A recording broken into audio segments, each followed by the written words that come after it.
Later in life, after the Indian Freedom Religion Act was passed in 1978, especially since then, we started learning more of that history.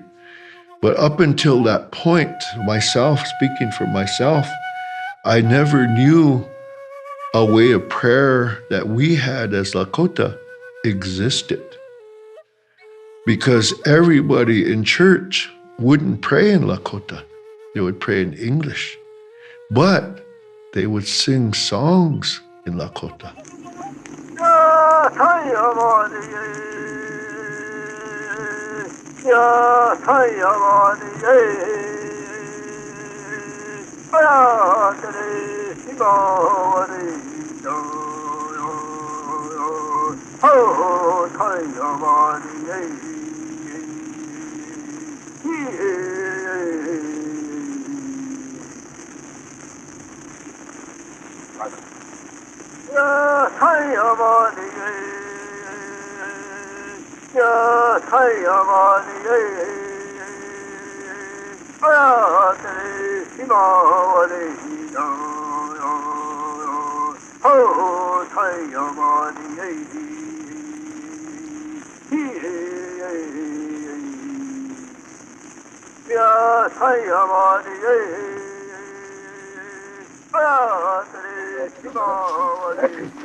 The Sundance is a ceremony that was brought to us along with the chanupa, or the pipe, from the White Buffalo Calf woman. And first of all, we start out by singing the song that she brought with her. And she actually brought 4 songs with her. I think only one was recorded in the Densmore collection, which is her song, the White Buffalo Calf Maiden song, song number 1, I Am Walking. And then when it gets to the data, and you can see where it starts is the White Buffalo Calf pipe, see? Tehinchila Chanupa, see? So this was not her that decided to start there. No, they did. Those informants, they're the ones that identified, where to start. So they start with the foundation of the culture and civilization itself, which is, according to their reckoning, was the appearance of this holy soul, the divine being, who some say, not everybody will say this, but some will say that she was the one that gave the people the name of Lakota in the first place. Yeah. Like you ask Aunt Mary Louise, because, that's kind of a issue. A lot of people, you look at in a lot of the books and it says Lakota means allies and stuff like that. These elders just say, no, it doesn't mean that at all. You look at, Albert Whitehat from Rosebud, and the people that he spoke to, and it's in his book, Zuya, and he says it means people who pray, people who have faith, people who honor the covenant, the laws from God, something like that. It's in that book. You ask Aunt Mary Louise, and she says, oh, it means people who are civilized, people who have true civilization. Ask her, she'll tell you that. And that's true. I mean, we were, the Dakota especially, we consider ourselves to be the most civilized of all of the people who speak these dialects. Nobody will say it means allies. I've never heard that. Only in the books it says that. I don't know where they got that.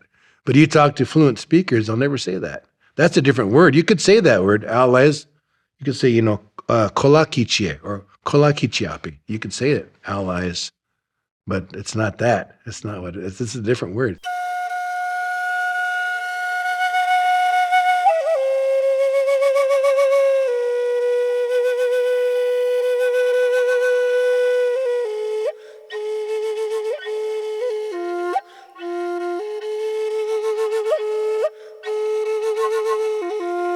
Orville is, I guess you would call him the Chanupa or Wayanka. The watches over the pipe that was brought by the White Buffalo Calf woman. And he has that bundle, pretty big bundle, and every 7 to 10 years, he rewraps it, you know. And there's a special ceremony that happens when he does those things. But he watches that because one of the things main reason why he watches it is that the 7 ceremonies that come with that, sacred rites, they call them, you know, and each one has a certain process to it, certain songs to them. When you hear people singing, and a lot of times they call it akisha. They're imitating a voice of long ago. We hear a lot of young people say, "Oh, well, that's old school," you know, and it's not old school. It's the right way to do it, you know, and that's why he's there, Orwell's there, to make sure that things are done the way they should be done.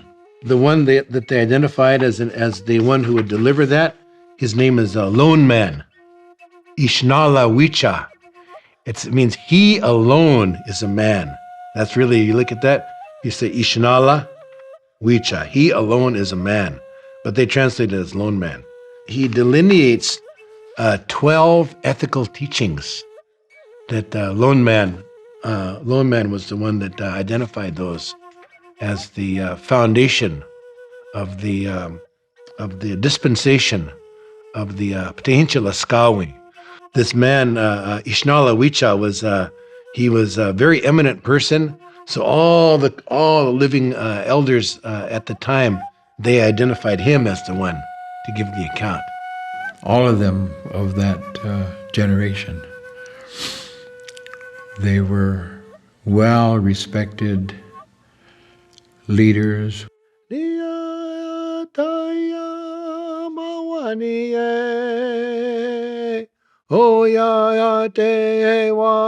Ho mawanina,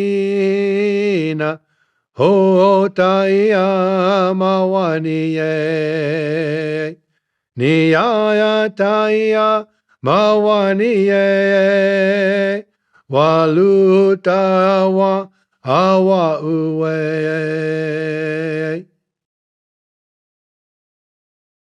This particular song, you know, it's the lyrics are really cryptic. I mean, they're really mysterious because it's quoting this woman, Ptehincha Laskawi. So why would she say, with the visible breath I'm walking, see? And then the next part says, with the visible voice I'm walking, see? This is really mysterious. And what's the explanation? And the only explanation I can really get from it, is that she actually, through her songs, you know, they have some songs in here from her, through her songs and through her teachings, these ethical teachings that she conveyed verbally to the people during the time when she was present. She possibly, one interpretation of these lyrics would be that it's that holiness that she breathed into the world. It's the holiness that she infused into the world through her voice, through her teachings. See, these teachings, which is kind of like it's like in the springtime, like now. See, just like now, you can see that. You can see the meadowlarks really are really kicking it up now. All the everything's frogs, everything's coming up. So all this, it's like a what would you call it? It's an aural transformation created in the universe. The whole sound and everything of the spring coming into the world, and so it's such a manifest, such a beautiful. But see, that's that word ta'ia, visible or manifest. See, it's manifest. It's something that appears. The ta'ia, something that comes from the invisible into the visible realm, or it's not just visible, but I mean it could be sound or anything that comes into it becomes manifest, becomes apparent. So this is what to me, this is my take on it. Just my own take is that she's not really talking about the springtime or anything out there that we can see like currently today, but she's talking about the condition of the human heart. the human heart, like the condition of the people. So she came to breathe life, to revitalize, to infuse spirit into maybe you could say like the dormant or latent potentialities or capacities of the collective human spirit. She came to bring that. Does that make sense?